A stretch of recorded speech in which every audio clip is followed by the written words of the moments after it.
Diablo's new seasonal legendary aspect for Druid brings to life the Landslide Druid, which is basically a monster truck running over the enemies of Sanctuary. This might just be the best build right now for Druid, and if it's not, it sure is fun as hell at least. So let's actually talk about this build, the Landslide Druid. We're going to be using Poison Creeper and Trample for this build to work. I think the best way to talk about a build is to kind of showcase the gameplay while explaining the skills. I find that to be the most engaging and most interesting for people. So we're going to see a Nightmare Dungeon run that I did here with my Druid. I'm level 63. This is a level 24 Nightmare Dungeon. So the monsters are approximately, I think, 15 levels above me. And it's not supposed to be the easiest dungeon, but you guys will see me absolutely mow down the enemies. And I think this is a very engaging, very fun build for Druid. Most of the aspects for this build are pretty easy to get. They are either Codex or the Poison Creeper aspect, the Subterranean, which you just get from finishing Chapter 1 of the Seasonal Journey. So they're pretty much easy to acquire. You do have two aspects that you're going to have to kind of get lucky and drop, but obviously eventually you'll be dropping those. And this is just a very survivable, very strong build.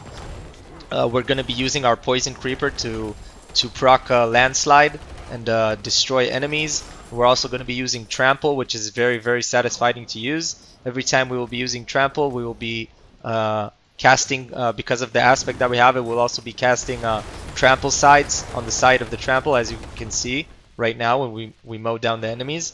And it's just kind of a blast to play this build. It's so strong. It doesn't require too much. Very fun to play. You just run around and kind of run over enemies. And it also has actually very good single target damage, which is something that like the pulverized build on Druid lacks. And obviously, yes, you can play like Tornado and Claw, and then you also have very good single target damage. But the problem with those builds is you need a lot of uniques to make them work. And this is kind of a build that you can just get running pretty easily. And I'm not even sure that it's weaker than those builds. You guys will see me later fighting a Nightmare Dungeon boss in this run, and we absolutely decimate him. It's just, it's fucking insane. You guys will see that actually very soon.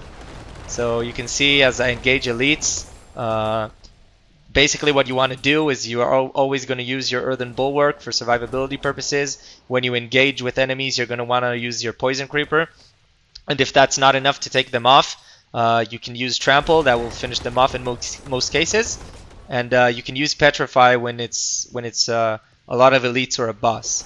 So now you can see us engage the Nightmare Dungeon boss. We use Petrify, we use our Poison Creeper and Trample, and he gets absolutely destroyed. This is a level 78 boss, level 63 Druid, and it took about 5 seconds. So now that we've seen the gameplay, let's quickly go into the build itself. I created a very informative build planner for you guys. I will be linking that down in the description, so this source will be accessible for you guys. But I want to quickly go over it together so I can explain some very important stuff. So before we actually get into the skill tree, I think we should start off with the gear. The reason why is a lot of the choices we will be making in the skill tree are going to be a result of the aspects that we chose to use. So I kind of want us to understand the aspects and how this build works before we start talking about the skills. So for your amulet, you're going to want to be using the aspect of retaliation. This is going to make our core skills do more damage in relation to the amount of fortify we have. We're going to be stacking fortify on this build. That is going to be a theme of this build. So this is very important, and you want to put this on your amulet to enjoy the 1.5 multiplier. You're going to want to be using the subterranean aspect on your first ring.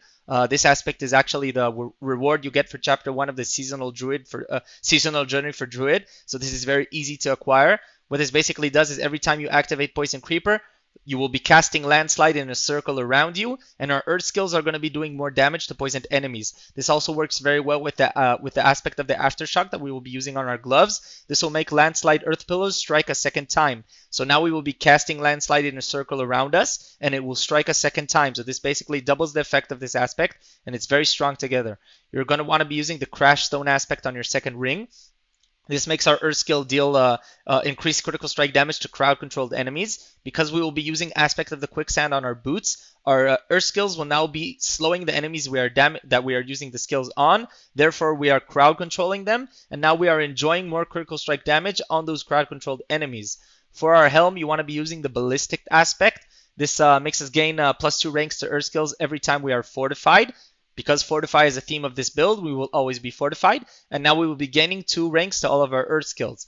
For the chest piece, the best in slot is Insatiable Fury. This is a unique chest. You don't have to have this for this build. If you don't have this, any kind of chest with just like a defensive aspect, disobedience, or any kind of other defensive aspect works perfectly fine. But in case of the best in slot, this will be the one for you. What this basically will do for us, this will keep us in werebear form all the time.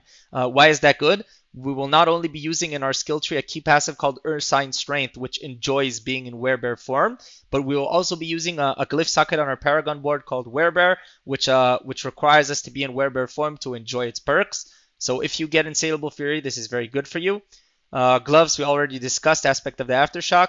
For the pants, you want to be using aspect of the Mending Stone. This will increase the duration of Earthen Bulwark by 6 seconds. This is very good for us because it's not only our defensive skill that will grant us barrier, but it will also be granting us fortify as well. So it's very important to increase the duration. Boots, we already talked about it, aspect of the quicksand. And for your two-handed weapon, you're going to want to be using a two-handed weapon, preferably a staff, so you can enjoy the base addition to crowd control on damage.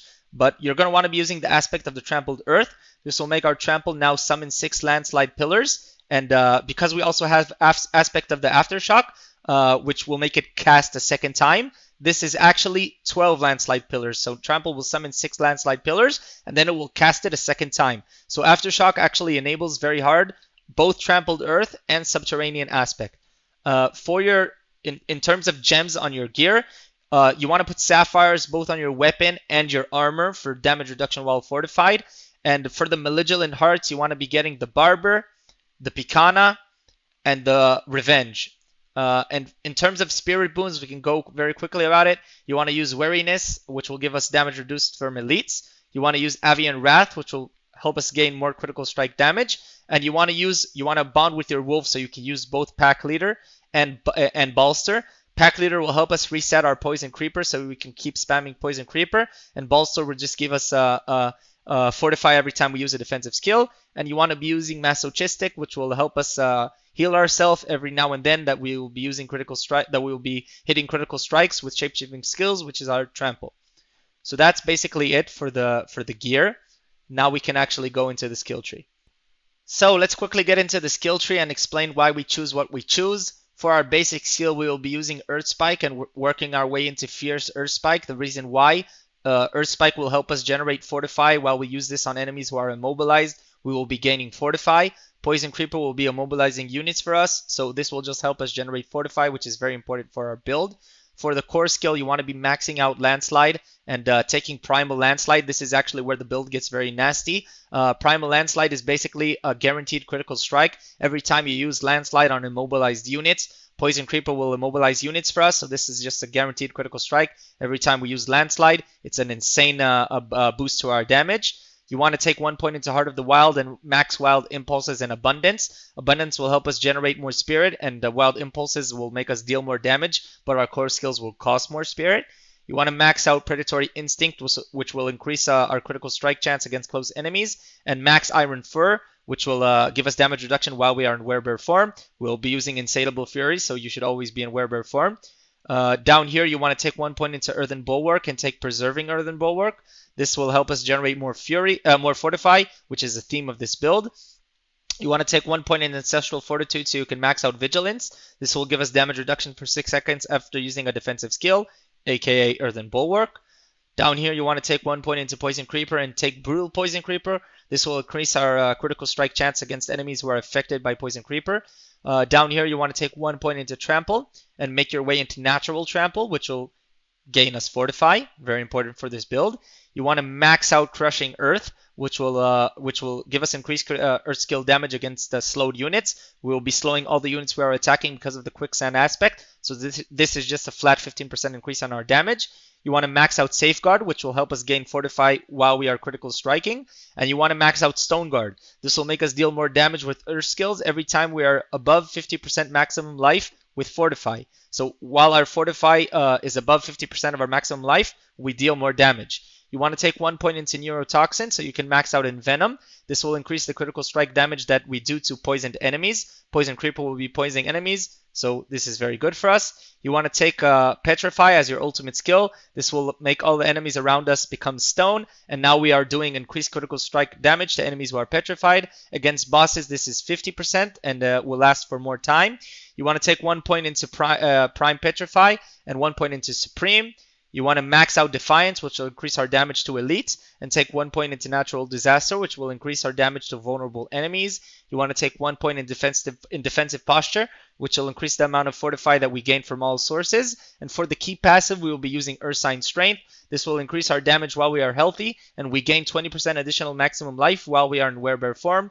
As mentioned before, we're using Insatiable Fury, so we are always in Werebear form. So let's talk about the Paragon board. I don't want to go too deep into this because that can take a very long time. I just want to generally speak about the things I think that you should take and consider. Anyone who wants to dive deeper into what I actually did, you're going to have the build planner in the description and you can check it out for yourself. Generally speaking, you're going to start off on the starter board with Exploit. This will help us apply Vulnerable, which is a multiplier for our damage. Druids don't really have another way to apply this, so you really need to take Exploit. It's a big buff for your damage. Then you're going to move into the Earthen Devastation board. This is a very good board to amp the damage of this build.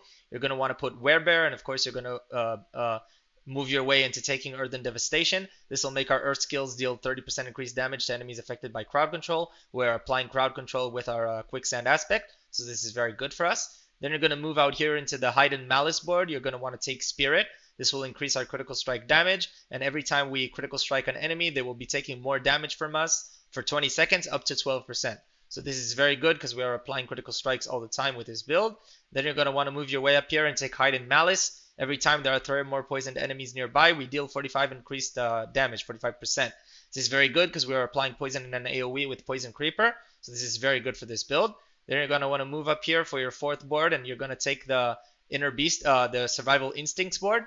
And here you're going to put the Earth and Sky. This will make us deal more damage with our Nature magic skills, aka Landslide, to crowd controlled enemies once again. So this is very good for us because we are crowd controlling enemies. And then you want to move your way into taking the Survival Instinct aspect. While we are in Werebear form, we deal more damage to the enemy, up to 50%, based on the difference in our current life with the enemy. So the lower and lower the enemy goes with his HP, the more damage we are dealing. This will be very good to handle things like bosses or strong elites, maybe enemies that are taking you quite a while to kill. So this will help you kill those enemies. The lower they go on HP, the more damage we're doing. And then you're going to want to go back to the Hidden Malice board, and now we're going to move from the bottom side into our 5th board. You're going to take the Inner Beast board, and here you want to put Undaunted. This will make us deal more damage and take less damage while we are fortified. We're fortified all the time in this build, so this is very strong. I'm not going to start to talk about all the rare nodes that we're taking here. A lot of them are very good, but you're going to have to check that out for yourself if you want to. You're going to have the build planner in the description below. Hope you enjoyed this video. I hope this helped you.